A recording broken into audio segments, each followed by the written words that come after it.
So magandang buhay mga Kerp! Welcome back to my YouTube channel. So ayan, so meron tayong i-share sa inyo na bagong product. Ayan, sublimation made from canvas. So naisipan ko na mag-print dito. A3 size to mga Kerp. Ayan. So ang material natin syempre dito, yung canvas na ginagamit sa painting. So gumagawa kasi kami ng Sintra board na A4 lang, so medyo naliliitan yung iba, naghahanap sila ng mas malaki. So ito, alternative to sa Sintra board. So yung Sintra board kasi made from pigment ink saka sticker. Ito gamit namin is sublimation and canvas. So kung sa mga may magtatanong kung ano yung canvas, tela siya. Ayan, na ginagamit sa mga painting sa eskwelahan. Ayan, o, kita nyo. So ito yun. So, isi-share ko sa inyo kung paano ko to ginawa. Naisipan ko lang to at experiment lang, pero naging successful naman yung ating paggawa. Ayan, so ito yung pinang-experiment ko, yung mga estudyante ko sa archery. Ayan siya, oh. Ayan. So, ilalagay ko na lang sa description yung materials na ginamit ko. Sa Shopee ko lang ito nabili, yung material. And balak ko i-market ito, siguro nasa around 200 pesos. Yan. So, anong pa inintay natin? Siyempre, papakita ko sa inyo at sana may matutunan kayo sa video na to. Ayan. Let's go! So, unang-una, siyempre mga Kerp, pipili tayo ng picture na gagamitin natin para sa pag-print ng ating projects ngayon. So, meron ako napili itong tatlo. So, pipiliin lang natin yan.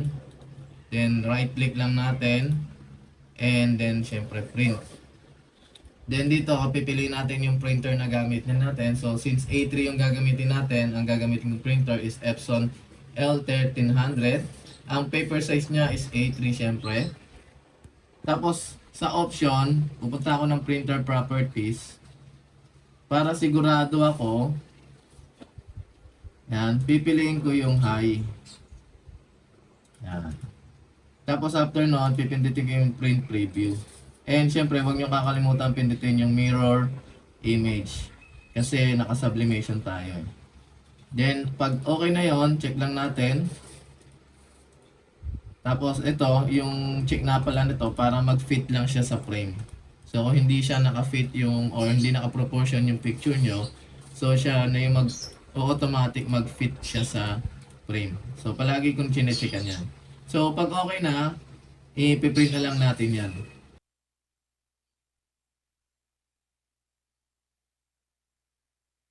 Then, after nun, ayan, hindi pa pala mapiprint. Lalabas pa pala itong print preview. So, ito yung kalalabasan ng print natin. Checkin nyo para sigurado tayo. Ayan o. So, pag okay na, na-check na natin yan. Ang kagandahan sa print preview, makikita nyo yung eksaktong lalabas dun sa printing media natin o dun sa papel. So pag okay na, print na natin.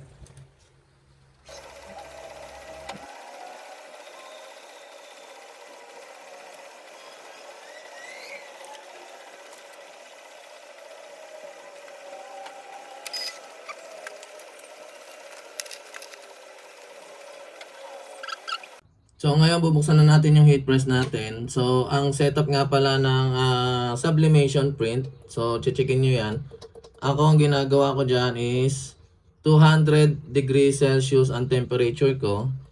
Tapos yung aking time is 30 seconds. Ayan. Again, 30 seconds yung time. 200 degrees Celsius ang ating temperature. So hintayin lang natin na uminit yung ating heat press. So habang hinihintay natin na uminit yung ating heat press, papakita ko lang sa inyo kung saan tayo magpiprint. So canvas to. Yan. So sa Shopee ko lang to nabili. So ite-testing natin kung maganda ba kalalabasan ng sublimation ink dito sa canvas. Ginagamit ito sa pagpipinta. So hindi ko alam kung magiging successful. So tanggalin lang natin tong ating plastic. So naka-plastic kasi yan pag binili pa natin yan. Ayan o.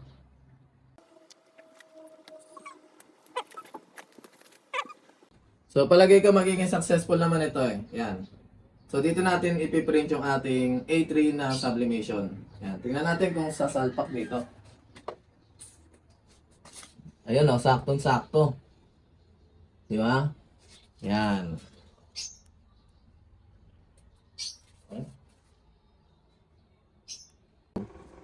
So, mainit na, 199 degrees Celsius na yung ating temperature. And naka-ready na rin yung ating canvas.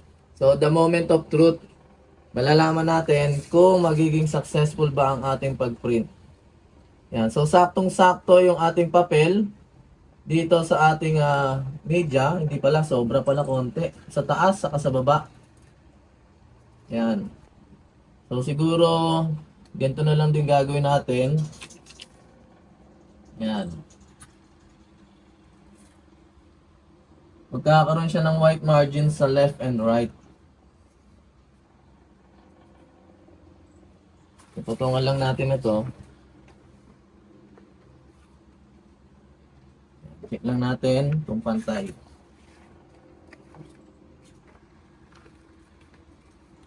So, hit press na natin.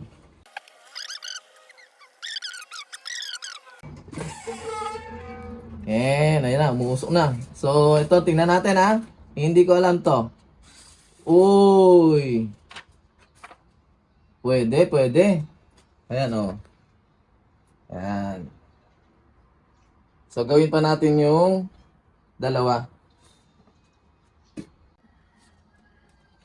So, nakalimutan ko kanina sa first.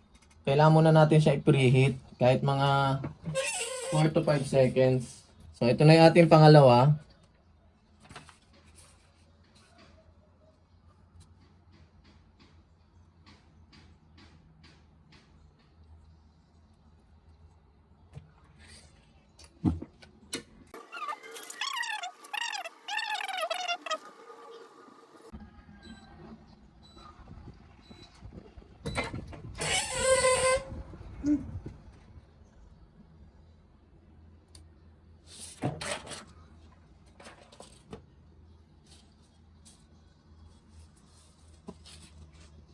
So next, yung ating pangatlo.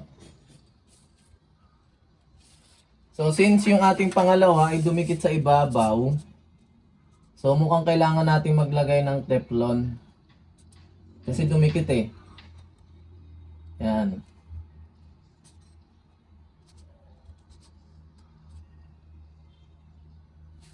So lagyan natin ng Teflon. Kasi dumikit sa ibabaw. Yan. First time kasi natin itong ginawa mga ka-herb, kaya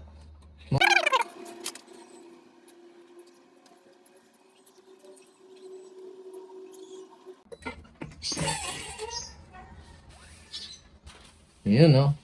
Oo. Di ba? Yan. There you go. So, syempre pagkatapos nating ma-print, lalagyan natin yan ng tape sa likod.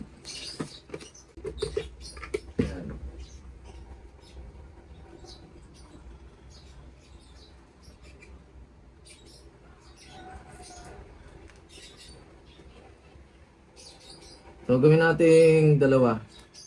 Madikit naman to. Sobrang dikit niyan, 3M na yan. Hindi na babagsak yan. Yan.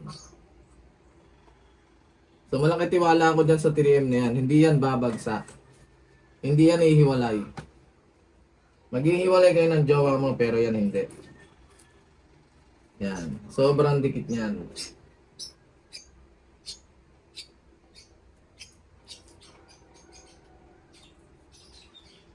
Ngayon.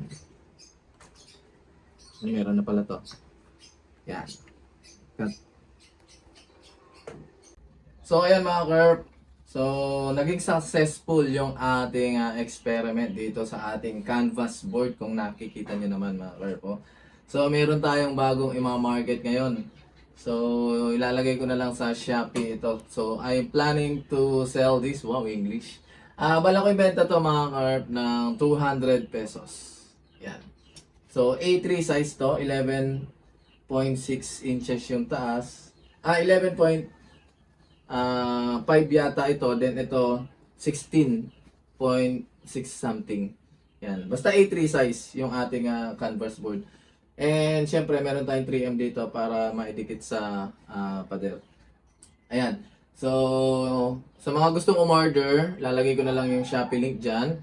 Sa mga nagpiprint, so sana may mga natutunan kayo sa akin. May bago tayong mga project. Yan. So, hanggang dito na lang. Maraming salamat sa panonood. And syempre, huwag kalimutan pindutin ang subscribe button para sa mga susunod natin na mga tutorial tungkol sa digital printing. Okay? So, hanggang dito na lang. Maraming salamat sa panonood. Bye-bye!